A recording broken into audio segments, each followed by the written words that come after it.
Namaste, dear friends. It's good to see you again.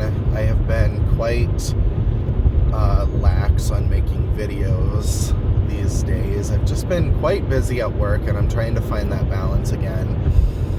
And then last weekend, I had some things going on. I had gotten my COVID booster, and that kind of wiped me out for a day. And so, anyway, I'm back here because I wanted to talk about the 3 Jewels of Buddhism. And these are very important things that we need to know and take to heart. They are the Buddha, the Dharma, and the Sangha. Now, while when I first learned about the 3 jewels, I really only put a lot of emphasis in my practice on the Buddha and the Dharma. And I didn't really put a lot of emphasis on the Sangha, and I'm going to talk about that later. So let's go through each one. All right, so the Buddha in the 3 jewels is exactly what you think it is. The Buddha that we're talking about. A human being that lived 25 to 2600 years ago. He became enlightened, gave us the 4 Noble Truths, the Eightfold Path. It basically gave us what we needed in order to become enlightened and to see the truth. A Buddha or a Buddha could also be a teacher that you have in your life. So that's anybody that is leading you in the way of the truth. So for me, it was Thich Nhat Hanh, who is now, well, it still is Thich Nhat Hanh, but Thich Nhat Hanh has passed away. It's Tara Brach and Pema Chodron. So those are the 3 quote-unquote Buddhas in my life right now. And the Buddha is also inside of you. The Buddha is inside everyone. That is why everyone has the innate and, that innate sense that we're all loving and kind beings, and internally, which is why I have such a hard problem with the Christianity's view of we're all born into sin. Well, no, we're not. We're not born into sin.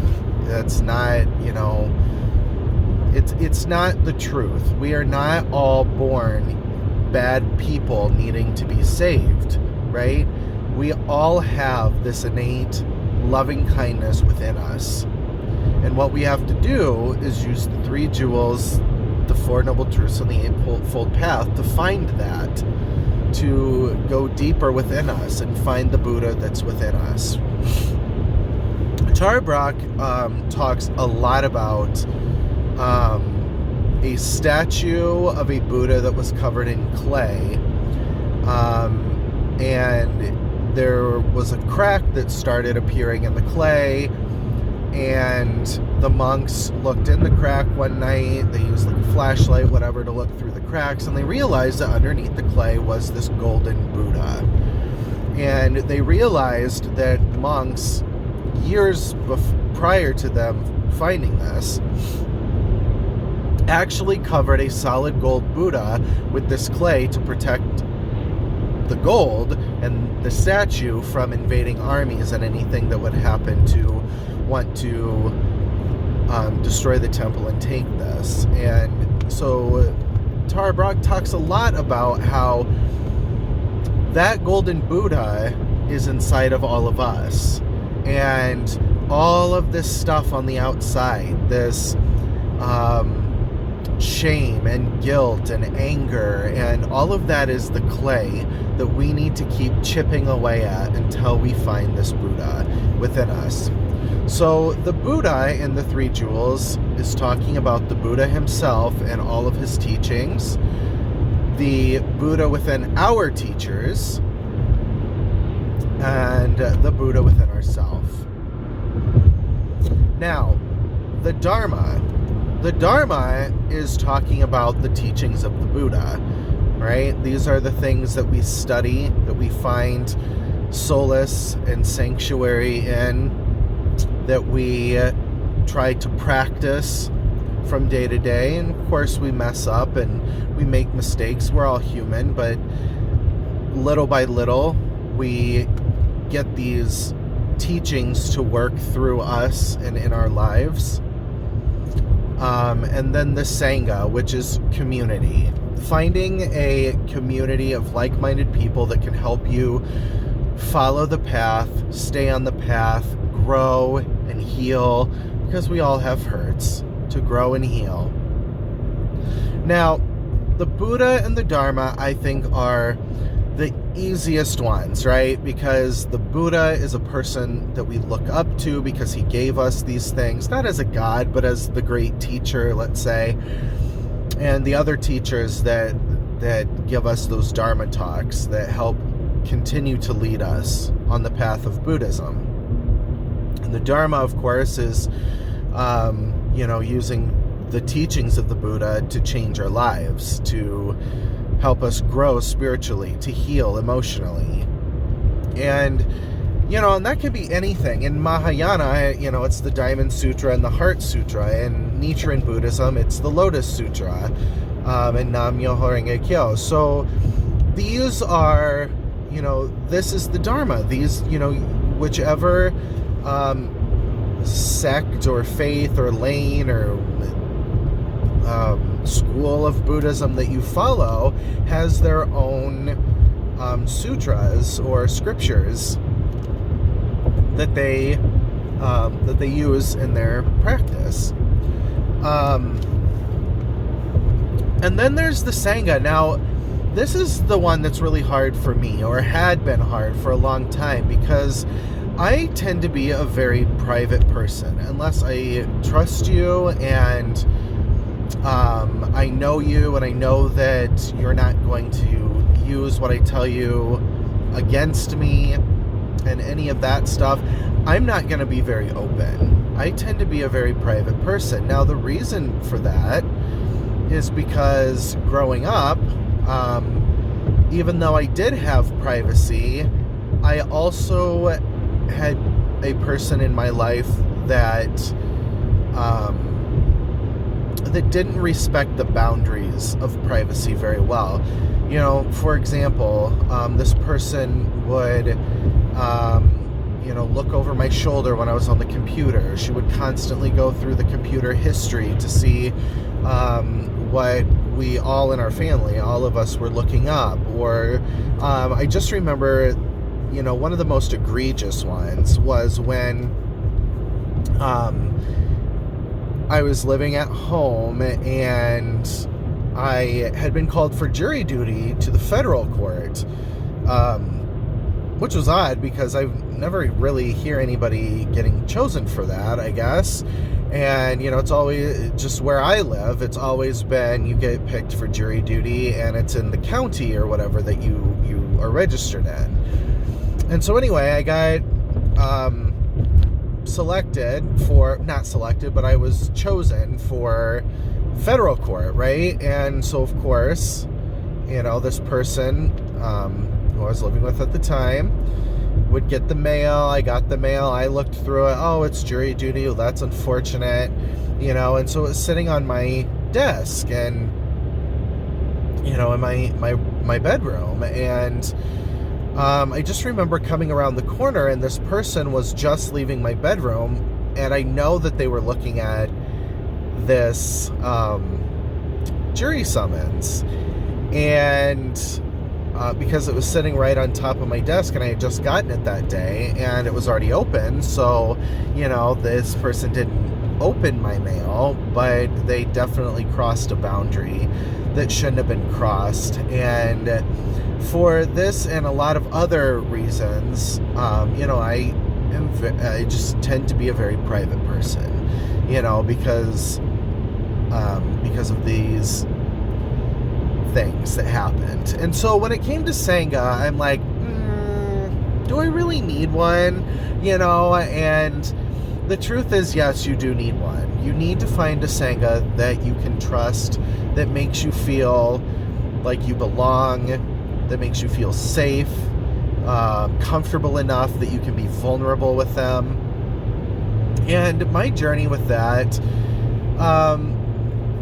it has not been an unpleasant one. When I first started Buddhism, one of the first schools of Buddhism was the SGI Nichiren Buddhism, and they are very much a communicative group of people, and they are very welcoming. They want to hear your story, and so that was not an unpleasant experience, but for me, it wasn't what I needed at the time. It was a lot of, chant and great things will happen, but there was not a lot of meat and potatoes. There's a lot of dessert. It's great to talk about how chanting does wonderful things in your life, and if you donate money, great things will happen, and all of this, and that's wonderful to hear from time to time, that okay, you know that this is the truth because something good is happening in your life. But it just wasn't what I needed. I needed more of the Christian sermon, right? I needed somebody to give me some scripture and write a sermon around it. I needed a Dharma talk. So while the SGI has a great Sangha, I needed something else. And so one of the best things that came out of the pandemic was that everybody went online. And that is where I first met SGI, and that's also where I met the second ones, which followed the teachings of Thich Nhat Hanh, Plum Village. Or this one was actually called Winding Path, I think. And this was a local group, or rather more local for me, even though the town that it was in was about 30 to 40 minutes away, but it was relatively local. It was a small group of people, a great Sangha. We were all there. We did a check-in. It was great. The people were wonderful. And it was a good Sangha that, had it not been for some more post-pandemic, I guess we can't say it's really post-pandemic because it's still kind of happening, but since it kind of lessened, I guess, it's not being spread as much, people are vaccinated, so they're not getting it as bad, so people started going back in person, and the Winding Path Sangha did go back in person at least 3 of the 4 weeks out of the month on Wednesday, and I'm like, shoot, it wasn't really doable for me to drive all the way there, even though 30 to 40 minutes really isn't that far, but I drive over an hour for work, and then I would be getting home from work, and then I have to drive down there right away, and it just wasn't really doable for me at the time. And then I had found Tara Brock and her meditation and Dharma talk on Wednesday nights, and then after that there's this discussion group, and this was the Sangha that I had needed in my life. Sangha means so much more to me now than it did when I first started practicing, because I found a place that accepts who I am, allows me to be as vulnerable as I am, and I just feel the love and the compassion and the kindness and just everything from this group of people that I have never met spread across the globe. Most of them are in the United States and Canada, but there are a few that are in Latin America. There's a couple that are in Australia. There's one that's from Ireland. And it's just this wonderful group of people that, after a few weeks of going to these talks and being vulnerable, and it just made me feel more empathetic. It made me feel more compassionate. And I just felt this healing begin within me because of this group. And it hit me like that this is what Sangha is. This is what community is. This right here. And it just, every piece of the 3 jewels clicked into place, and it really showed me how important the Buddha, the Dharma, and the Sangha really are to our practice. Well, that is all for now. Thank you for listening and joining me for another talk.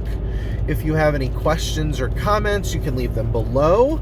You can check out my OnlyFans page or my Twitter. Everything is under Beginner Buddhist Basics.